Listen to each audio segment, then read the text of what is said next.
ಜಿ5 ಇರುವಾಗ ನೀವು ನಿಮ್ಮ ನೆಚ್ಚಿನ ಶೋಗಳನ್ನ ಎಂದಿಗೂ ಮಿಸ್ ಮಾಡಿಕೊಳ್ಳುವುದಿಲ್ಲ. ಅದು ಸಂಪೂರ್ಣ ಉಚಿತವಾಗಿ.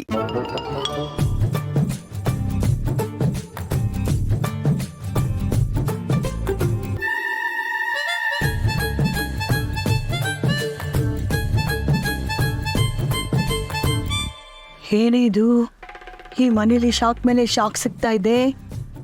ಅತ್ತೆ, ಅಜ್ಜಿ ಇದೆ, ಈ ಮನೇಲಿ ಏನೋ ಸಮಸ್ಯೆ ಇದೆ. ಅತ್ತೆ, ಜೀವನದಲ್ಲಿ ಹೆಣ್ಮಕ್ಳು ಮೊದಲು ಏನ್ ಮಾಡ್ಬೇಕಾಗಿತ್ತೋ ಅದನ್ನ ಇವಳು ಈಗ ಮಾಡ್ತಿದ್ದಾಳಲ್ಲ ಅತ್ತೆ. ಗೊತ್ತು ಅಮ್ಮ, ನನ್ನ ಮಾವನ್ನ ನನ್ನಿಂದ ಕಿತ್ಕೊಳಕ್ಕೆ ಮಾಡ್ತಿರೋ ಪ್ಲಾನ್ ಇದು. ಇವಳು ಒಳ್ಳೆಯ ಥರ ಆ್ಯಕ್ಟ್ ಮಾಡಿ ನನ್ನ ಮಾವನ್ನ ಅವಳ ಪುಟ್ಟಿಗೆ ಬೀಳ್ಸ್ಕೊಂತಾಳೆ ಅನ್ಸುತ್ತೆ. ಇದೇ ನಿನ್ನಲ್ಲಿರೋ ಕೊರತೆ. ನೀನು ಅವಳ ಬಗ್ಗೆ ಈ ಥರ ಎಲ್ಲ ಯೋಚನೆ ಮಾಡೋ ಹಾಗಿಲ್ಲ. ನೀನೇನಾದ್ರೂ ಒಂದು ಕತೆ ಬರೆದ್ರೆ ಅವಳು ಅದಕ್ಕೆ ಬೇರೆ ಚಿತ್ರಕಥೆನೇ ಬರೆದಿರ್ತಾಳೆ. ರುಕೋ, ಬಾಲ ಇವಳಿಂದ ಅನುಭವಿಸಿರೋದೇನು ಕಡಿಮೆನೆ. ಇವಳು ಬಾಲನ್ ಕಾಲಿಡಿದ್ರು ಬಾಲ ಇವಳ ಕಡೆ ತಿರುಗು ನೋಡಲ್ಲ. ನೀನ್ ಧೈರ್ಯವಾಗಿರು. ನಿನ್ನಂತ ಬಂಗಾರದಂತ ಹುಡುಗಿನ ಬಿಟ್ಟು ಹಿಕ್ಕಾಗೆ ಬಂಗಾರದ ಹತ್ರ ಹೋಗಕ್ಕೆ ಅವನಿಗೆ ಬುದ್ಧಿ ಇಲ್ವಾ? ಈಗ ಬುದ್ಧಿವಂತ ಆಗಿದ್ದಾನೆ ಬಾಲ. ಅತ್ತೆ, ಚಾಕ್ ಪೀಸ್ ಇಟ್ಕೊಂಡು ಒಂದು ಗೆರೆ ಎಳೆಯಕ್ ಬರೋದಿಲ್ಲ ಇವಳಿಗೆ. ಇಷ್ಟು ದೊಡ್ಡ ರಂಗೋಲಿ ಹೆಂಗ್ ಬಿಟ್ಬಿಟ್ಲು ಅಂತ. ಪೂಜಿಸಲೆಂದೇ ಹೂಗಳ ತಂದೆ ದರ್ಶನ ಕೋರಿ ಬಾಗಿಲನೋ ರಾಮ.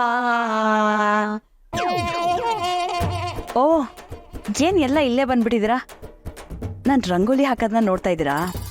ನಾನೇ ಕಷ್ಟಪಟ್ಟು ಕಲ್ತು ಹಾಕಿರೋದು. ಚೆನ್ನಾಗಿದ್ಯಾ? ನೀನ್ಯಾರ ರಂಗೋಲಿ ಹಾಕೋದಕ್ಕೆ? ಏಯ್, ನಾನೇನ್ ನಿಮ್ಮ ಅಪ್ಪನ ಮನೆ ಮುಂದೆ ಬಿಡ್ತಾ ಇರೋದ? ಇದು ನನ್ನ ಮನೆ, ನನ್ನಿಷ್ಟ. ಅದನ್ ಕೇಳಕ್ ನೀನ್ ಯಾವಳೆ? ಕೊರತೆ ಕೊರತೆ. ಮತ್ ನೋಡಿದ್ಜಿ ಅವಳನ್ನ. ಏಯ್, ಏನಿನಿಂದು? ಆ ಶ್ರೀಕೃಷ್ಣ ಪರಮಾತ್ಮನೇ ಇಷ್ಟೊಂದು ಅವತಾರಗಳು ಎತ್ತಲಿಲ್ಲ, ಅಷ್ಟು ಅವತಾರಗಳು ಎತ್ಬಿಟ್ಟಿದೆಯಲ್ಲ ನೀನು. ನೀನ್ ಸುಮ್ನೆ ಇರಮ್ಮ. ಅಜ್ಜಿ, ರಂಗೋಲಿ ಹೇಗಿದೆ ಅಂತ ಹೇಳು.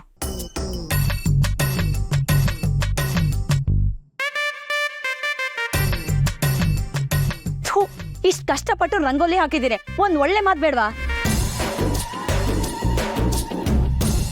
ಇದನ್ನೇ ರುಕ್ಕು ಅಥವಾ ಸತ್ಯ ಹಾಕಿದಿದ್ರೆ ಟೀಮ್ಗಿಲ್ದಿರ ಕೆಲಸ ಮಾಡಿದಿರ ಅಂತಾರ ಬಿಲ್ಡಪ್ ಕೊಡ್ತಿದ್ರಿ. ಒಟ್ಟಲ್ಲಿ ನಾನು ಏನೇ ಮಾಡಿದ್ರು ನಿಮ್ಗಳು ನೆಮ್ಮದಿ ಇಲ್ಲ. ದೇವಕ್ಕ,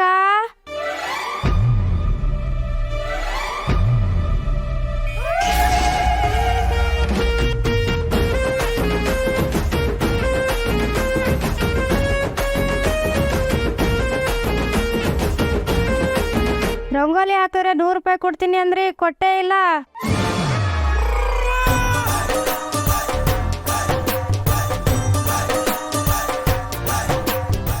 ಜಿ5 ಆಪ್ ಡೌನ್ಲೋಡ್ ಮಾಡಿ ಎಲ್ಲಾ ಸಂಚಿಕೆಗಳನ್ನು ಸಂಪೂರ್ಣ ಉಚಿತವಾಗಿ ನೋಡಿ.